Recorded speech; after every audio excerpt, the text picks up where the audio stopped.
Hi, everyone, and welcome to Brian's Horror Corner. I'm your host, Brian, and welcome to this Christmas horror movie review video that I'm doing as part of my horror holiday horror movie series for the month of December here, taking a look at all of my Christmas and holiday related horror movies throughout the month and doing reviews on them individually. I've already got two up on my channel, so be sure to check those out.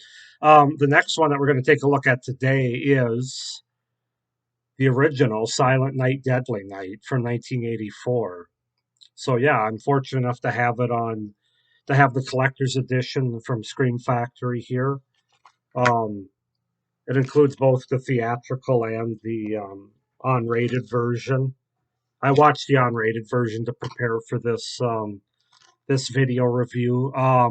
This is the first time I've actually watched this movie. Well, unless you count, I watched Silent Night, Deadly Night Part Two earlier this year, so I guess you could say, in a sense, I watched this one already. If you've seen Part Two, you know what I'm talking about. But it's nice to have context with this most recent viewing of it. But yeah, Silent Night, Deadly Night from 1984. It's definitely a cult favorite for a lot of people, a cult Christmas horror favorite. So let's just go ahead and get into my review for it. Try to keep it spoiler free.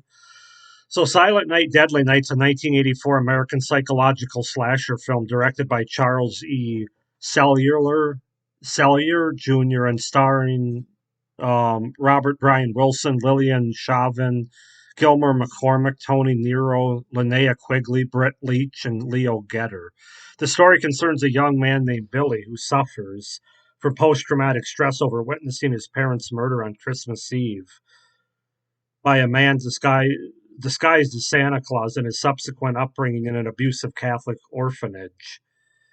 In adulthood, the Christmas holiday leads him into a psychological breakdown, and he emerges as a spree killer, donning a Santa suit. So yeah, so basically the movie opens in 1971. We have a 5-year-old Billy Chapman and his family visiting a nursing home in Utah, where his catatonic grandfather stays. His grandfather suddenly awakens and tells Billy to fear Santa Claus as he gives presents only to the children who have been good all year, and punishes the naughty. On the way back home, a criminal dressed in a Santa suit who has just robbed the liquor store and killed the owner attempts to carjack the family.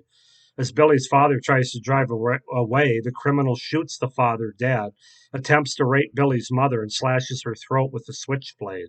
Billy flees and hides, leaving his baby brother Ricky in the car.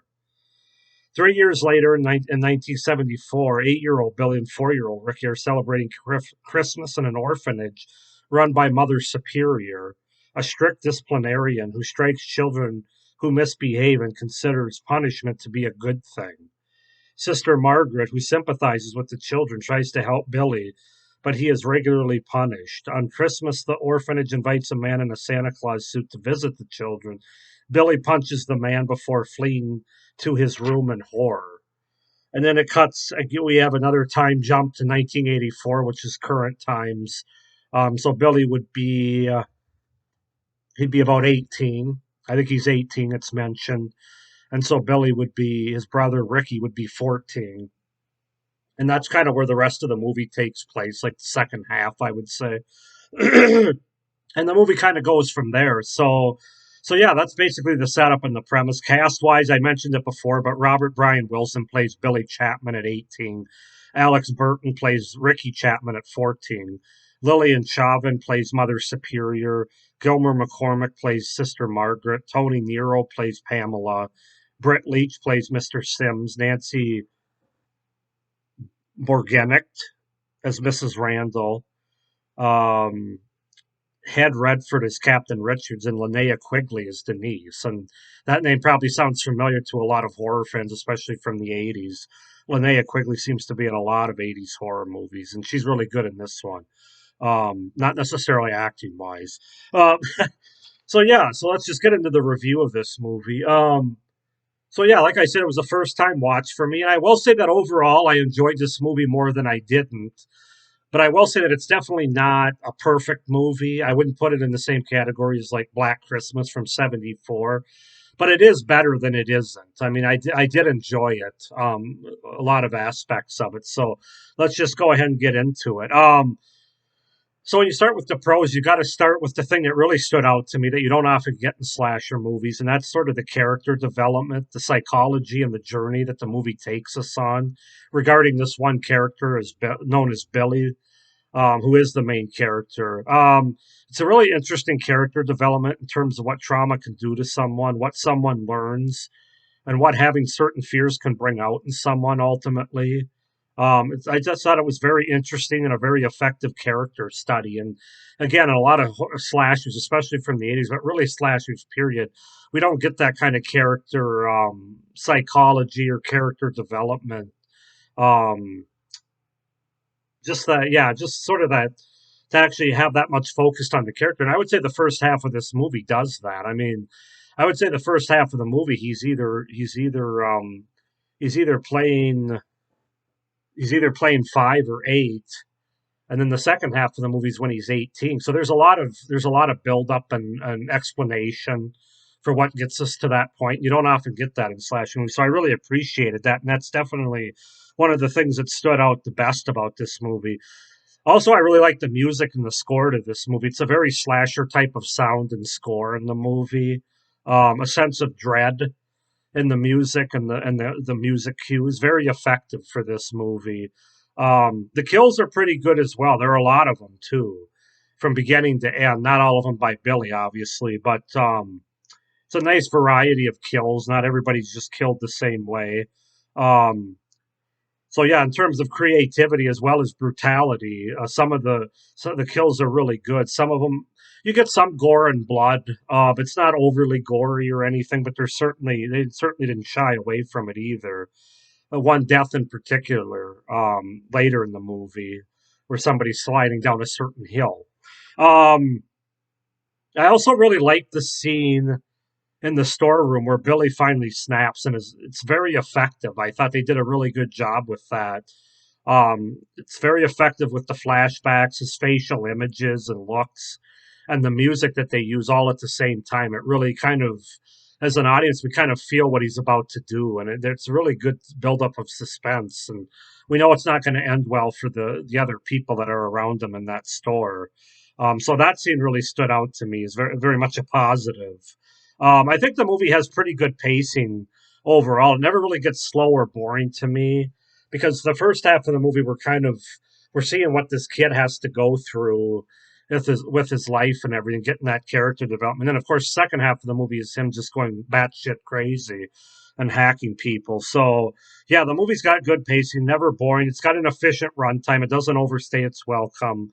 It's like I'm going to do this with all these movies for the month of December with this series. The Christmas holiday atmosphere is very good in this movie. Obviously, you know, a big moment of the movie takes place in a toy store where they have a lot of like toy soldiers and stuff that kind of make you think of Christmas. You got Christmas lights that a certain kill is a big part of, sledding, snow, decorations, and obviously a lot of people in Santa suits, including Billy. So, yeah, Christmas atmosphere is definitely up there. Very good, very enjoyable Christmas atmosphere. Especially using some of that Christmas atmosphere to actually kill people. Um, it's just overall, it's just a really enjoyable Christmas slasher. I mean, it doesn't reinvent the wheel or anything, and it's a low budget movie at that. But it's just a fun Christmas slasher. It's a movie that I could see myself putting on in the month of December every year going forward. Honestly, and my final pro is I really enjoyed the overall '80s cheesiness and tone to the movie. It's interesting because it's definitely a darker tone movie, especially at the beginning when he's a kid and some of the things he experiences are pretty traumatic and pretty brutal. But at the same time, the movie's not it's not done in a disturbing way because this is still an '80s movie that has a lot of cheese to it. So even though it's definitely got a dark tone at certain points of the movie, I didn't find it like overly. I had to turn it off, or it's, wow, this is really heavy kind of thing. It's still kind of a fun slasher movie. There's just some really serious and kind of heavy parts to it, especially earlier in the movie. But yeah, I thought it was really effective in that way. So yeah, those are my pros, guys, for Silent Night, Deadly Night from 1984, the original. I do have some cons though that I have to go over as well, and not surprisingly, most of them are going to relate to the technical aspects of the film, and that's just part of being sort of a.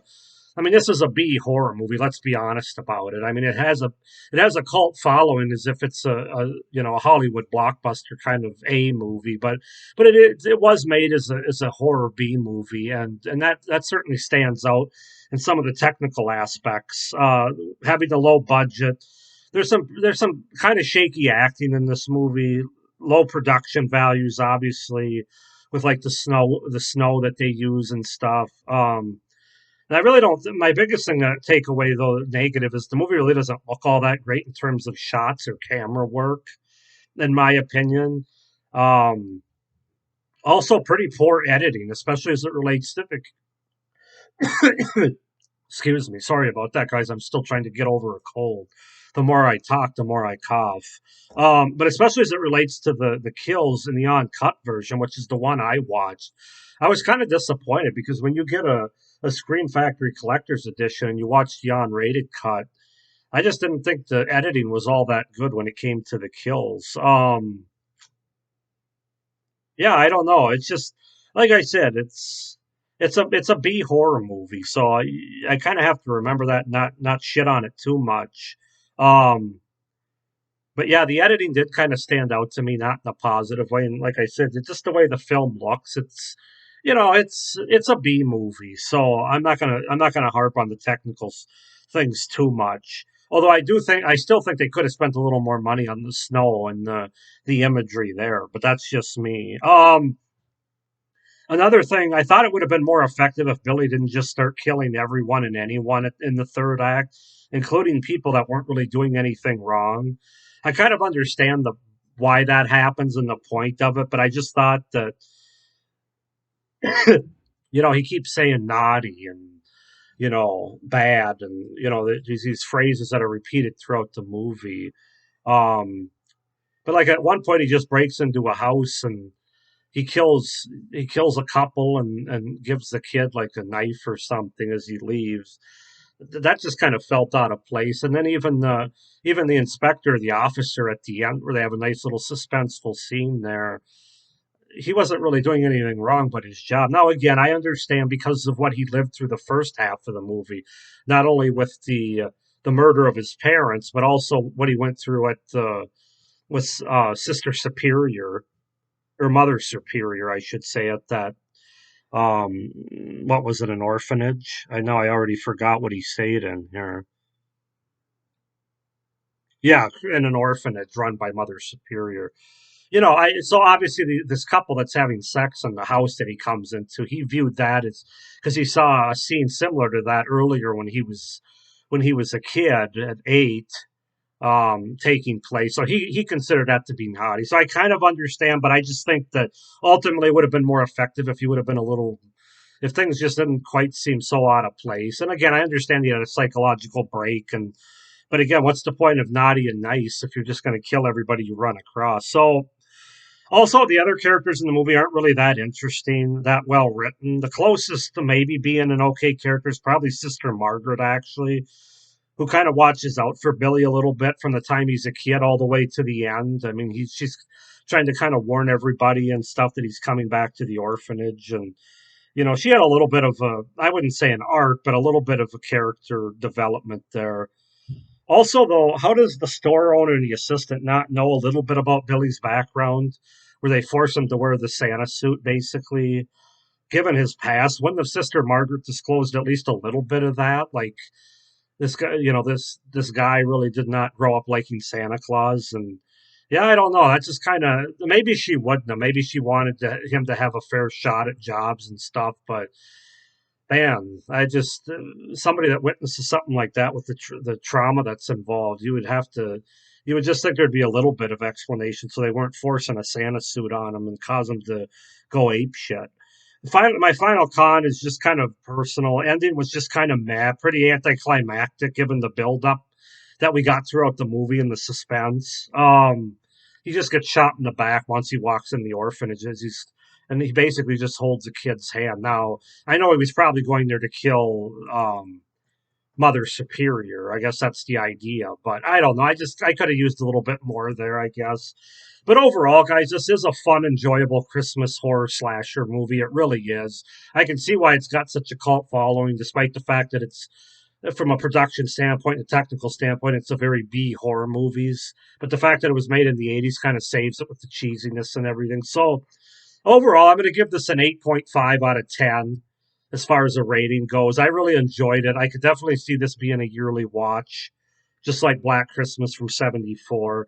I'm not putting it in the same category as Black Christmas, but it is a fun, good, entertaining slasher that's very thought provoking. I think that's the thing that separates it, as I was talking about at the beginning with the psychology of the character that they focus on. A real good character study. So 8.5 out of 10. Go ahead and comment down below, guys, what you think of Silent Night, Deadly Night, the original from 1984. Like this video and hit the little notification bell below so you don't miss any of my upcoming reviews for this series. And make sure to subscribe to my channel so you don't miss not only the rest of this series, but any of my great horror content. I've already got plans for the first 2 months of 2022 as far as series goes. So yeah, that's it for this review. Thank you for watching. Hope everybody's having happy holidays so far, but stay scared. Bye.